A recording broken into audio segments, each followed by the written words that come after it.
کہ قرآنی آیات سے، انبیاء علیہ السلام کے واقعات سے، صحیح روایات سے اور صحابہ کرام کے ساتھ اللہ کی جو غیبی تائیدات ہوئی ہیں، ہمارے مجمع میں صحابہ کے غیبی یعنی صحابہ کرام کے غیبی نصرتوں کے واقعات زیادہ ہونے چاہیے.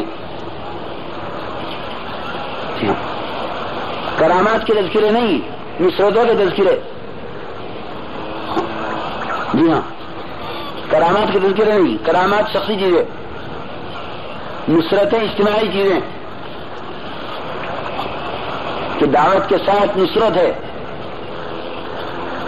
دعوت کے ساتھ نصرت ہے تو صحابہ پیدا ہوگا جو ضابطے اللہ نے متعین کیے ہیں مدد اور نصرت کے لیے.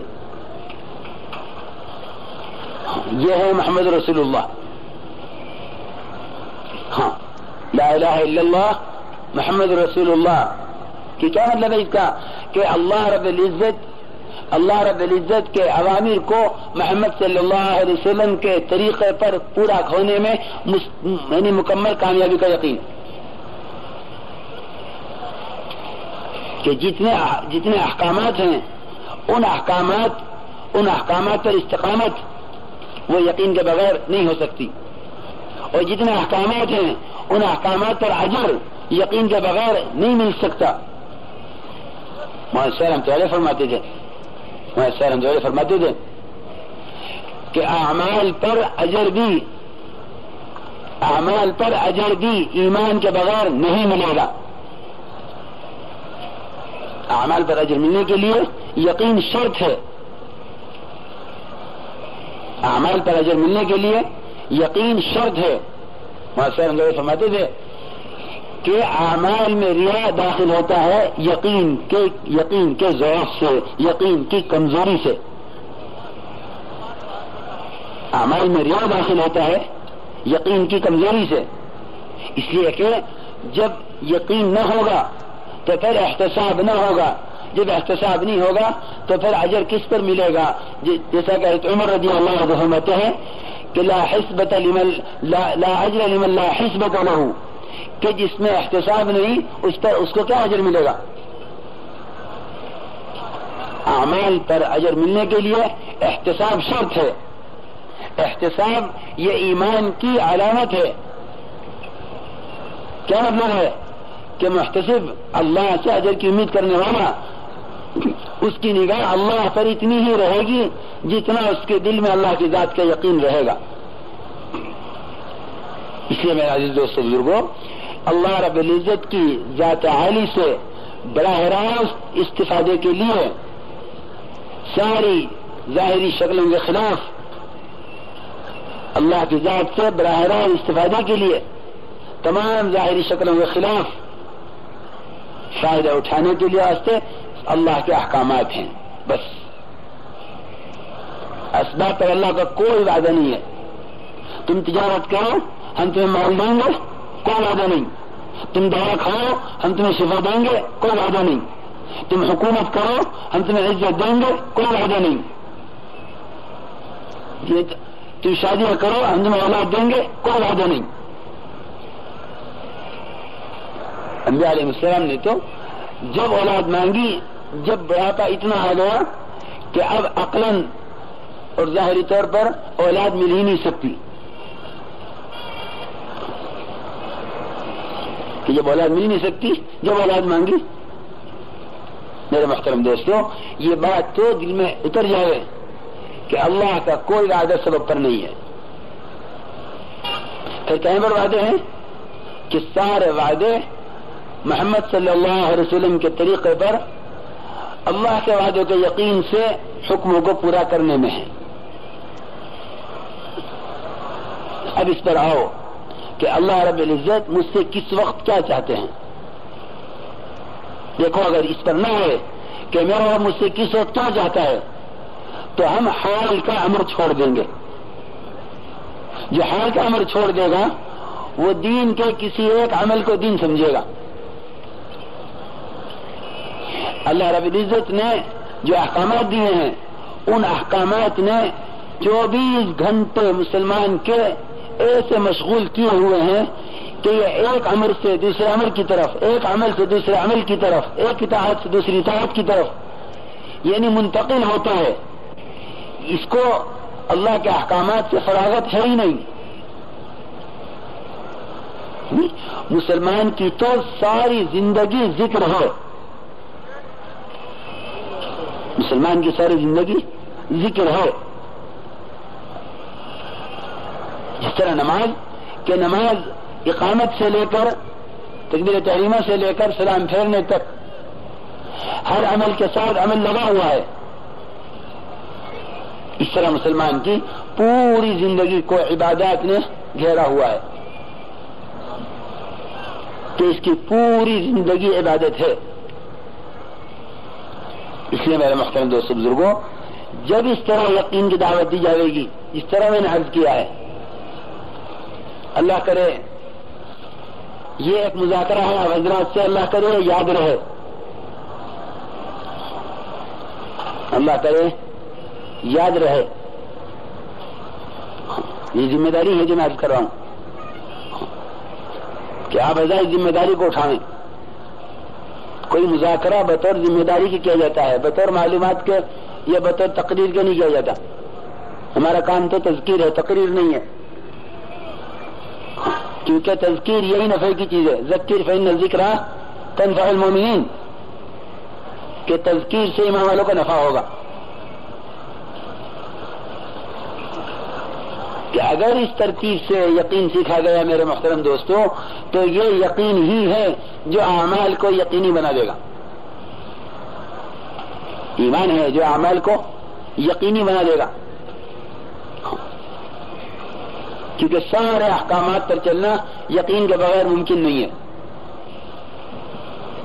احکامات پر چلنا ایمان کے بغیر ممکن نہیں ہے، اور احکامات کے ذریعے استفادہ کرنا قدرت سے کہ وہ ایمان کے بغیر ممکن نہیں ہے. اس لیے ہم سب سے پہلے اس محنت سے یقین کے سیکھنے کی صحیح ترتیب پر آویں. یہ تو بہت آسان ہے، چند الفاظ کو دہرا لینا بہت آسان ہے، لیکن وہ واقعات جن واقعات سے یقین بنوانا مقصود تھا، دیکھو میں سچ کرتا ہوں، جن واقعات سے یقین سکھلانا مقصود ہے، اگر ان واقعات کو چھوڑ دیا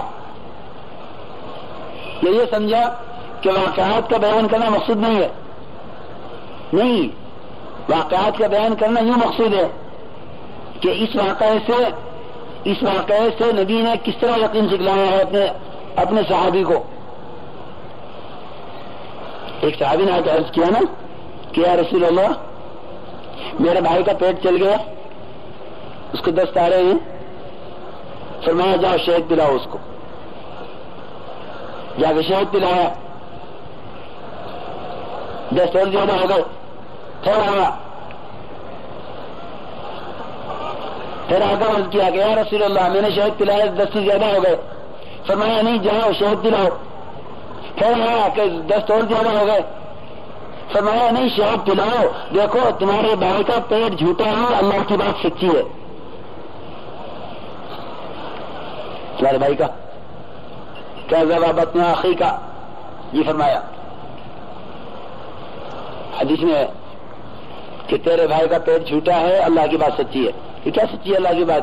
کہ اللہ کی بات سچی یہ ہے فیہ شفاء للناس، کہ اللہ کا شہد پر شفا کا وعدہ، کہ اس شہد سے کون شفا پائے گا؟ کہ جو اس شہد کو یقین، اس کے ساتھ اللہ کے وعدے کا یقین کرے گا وہ شفا پائے گا.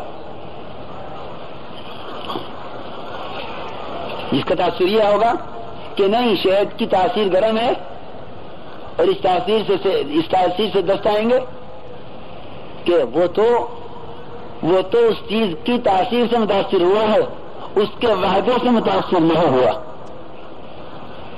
ہمیں تو وعدوں کا تاثر پیدا کرنا ہے، ہمیں تاثر پیدا کرنا ہے وعدوں کا، نہ کہ تاثر پیدا کرنا ہو شکلوں کا، کہ تمام شکلوں کی تاثیر کے محض امتحان کے لیے ہے. ہاں، تمام شکلوں کی تاثیر محض امتحان کے لیے. ساری دنیا کے جتنے اسباب ہیں سارے اسباب محض امتحان کے لیے ہیں. انا جعلنا ما علی الارض زینۃ لها لنبلوهم ایہم احسن عملا. کہ سارے اسباب امتحان کے لیے بنائے ہیں. یہ کیا امتحان ہے؟ کہ امتحان یہ ہے کہ دیکھنا یہ ہے کہ یہ بندہ اس سبب میں بطور حکم کا لگتا ہے بطور یقین کا لگتا ہے. اگر بطور یقین کے لگے تو یہ اسباب کا غلام، اور اگر یہ بطور حکم کے لگے اور یقین احکامات پر ہو تو پھر یہ کہ اسباب پر بادشاہ. تو سارے اسباب کو ان کے تابع کر دیں گے، اسباب کو ان کے تابع کریں گے. اس لیے میرے محترم دوستوں بزرگوں، ہم یقین سیکھیں تاکہ احکامات اندر کا تقاضا بنے. یقین سیکھیں تاکہ احکامات اندر کا تقاضا بنے. کیوں؟ اس لیے کہ ایک حکم کا دین ہے، ایک ماحول کا دین ہے، ایک حالات کا دین ہے. حکم کا دین اور ماحول کا دین اور حالات کا دین، کہ حالات کا اور ماحول کا دین وقتی ہوگا.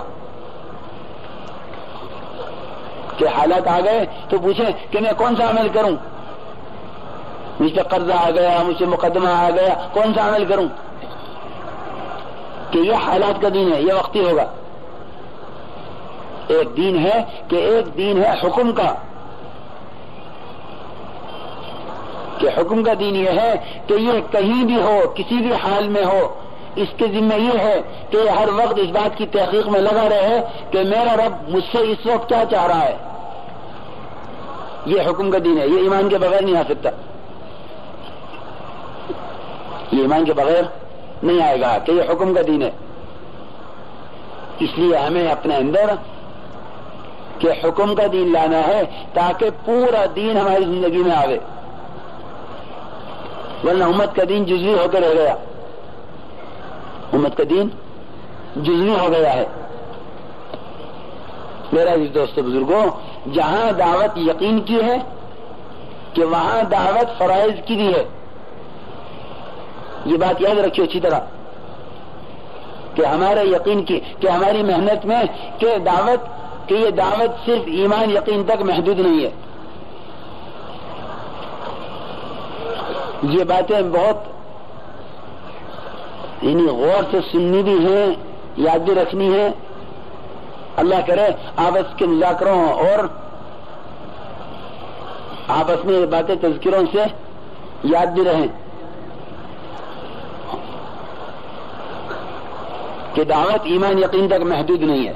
صاف بات، اس میں کوئی شک نہیں کہ یہ اصل ہے، بنیاد ہے. کہ یقین مومن کے لیے نکیل ہے جس طرح اونٹ کے لیے نکیل ہوتی ہے، اس میں کوئی شک نہیں. لیکن دعوت یقین تک محدود نہیں ہے.